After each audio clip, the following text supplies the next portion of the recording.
The rain hammered against the tall windows of the Grand Marlowe Hotel, a building that had stood for nearly a century, its walls holding countless secrets.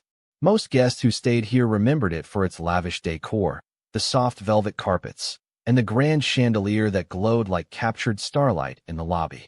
But for those who worked here, the night staff, the janitors, the ones who knew the building in its truest form, there were whispers of something else. Something that didn't belong. Something on the 13th floor. There was no room 13A. At least, that's what the hotel wanted everyone to believe. The Grand Marlowe was the kind of place that had always tried to outshine its past. Built in the 1920s, during an era of glitz and jazz, it catered to high society.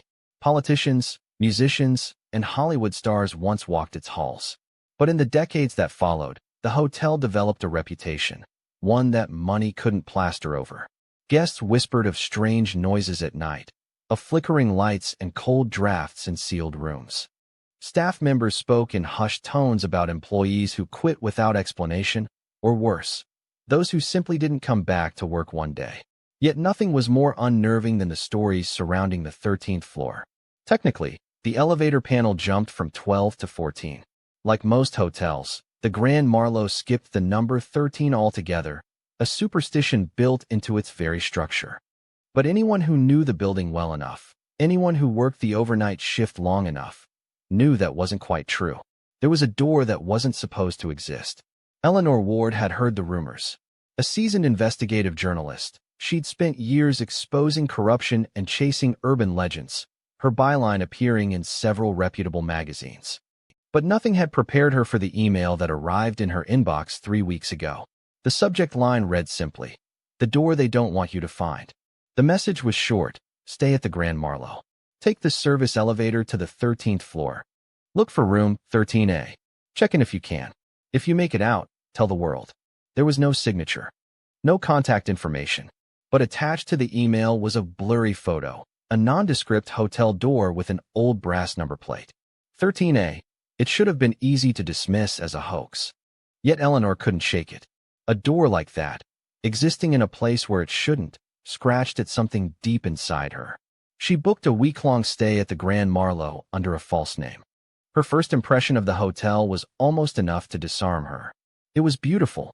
Polished marble floors, Art Deco sconces casting golden light, and that massive chandelier suspended above the lobby like a glittering cage of crystal.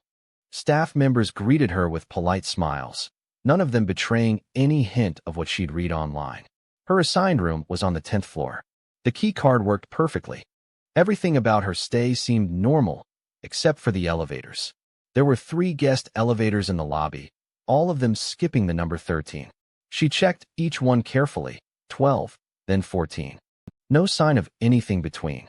But tucked in the far corner, past a door marked staff only, she found the service elevator. It was older, the kind with a metal accordion gate you had to pull shut before pressing the floor buttons. And there, between 12 and 14, was an unmarked button, slightly recessed, as though someone had tried to remove it. She pressed it. The elevator groaned as it ascended.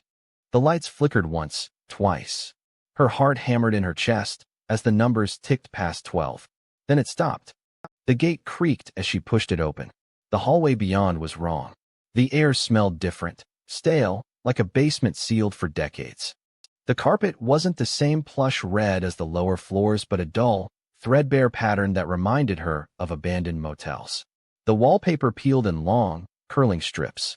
And at the far end of the hallway, under the dim hum of a flickering light, there it was. Room 13A. The number plate looked ancient, its brass dulled to a dark green patina. She walked toward it slowly, each footstep muffled by the worn carpet. The closer she got, the more she noticed strange details. The walls here seemed narrower than the floors below. The ceiling felt lower. The hallway was subtly angled, like the building itself had warped to accommodate this space. Her breath fogged in the air. The temperature had dropped drastically. She raised her hand to knock. Before she could, the door creaked open on its own. Inside, the room looked deceptively ordinary. A queen-sized bed, a small dresser, an armchair by the window, but nothing matched. The furniture looked like it had been collected from different decades. The bedspread was a garish floral pattern that belonged in the 70s. The dresser, hand-carved, ornate, looked a century old. Even the wallpaper didn't match, one wall covered in vertical stripes, another in faded damask. She stepped inside, her instincts screaming at her to leave.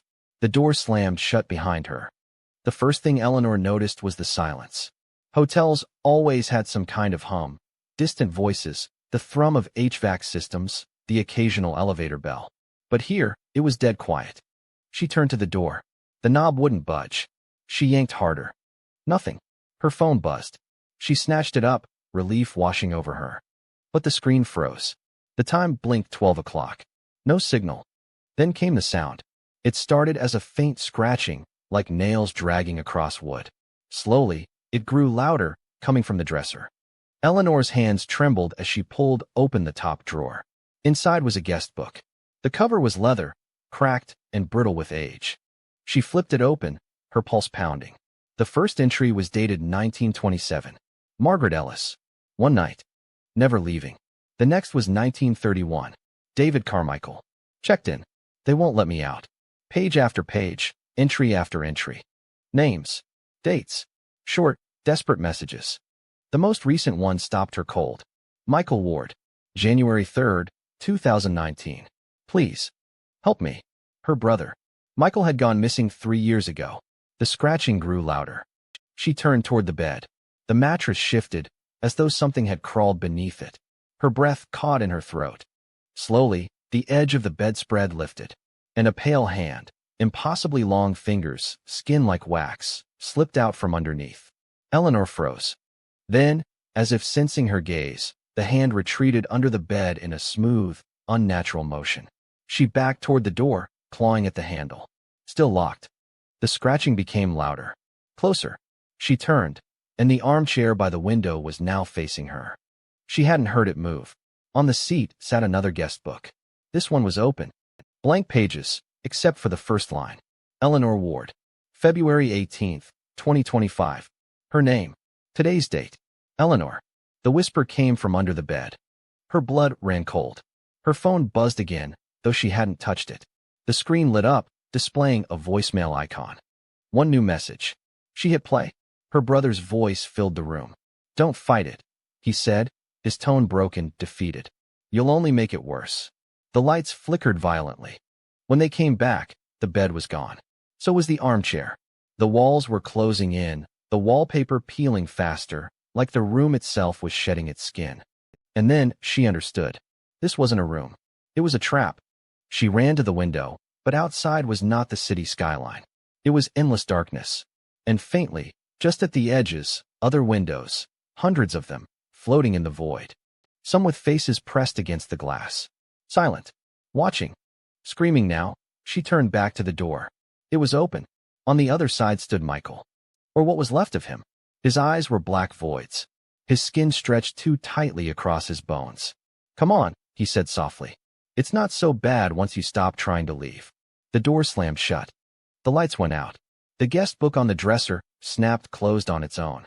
And the room waited for the next name.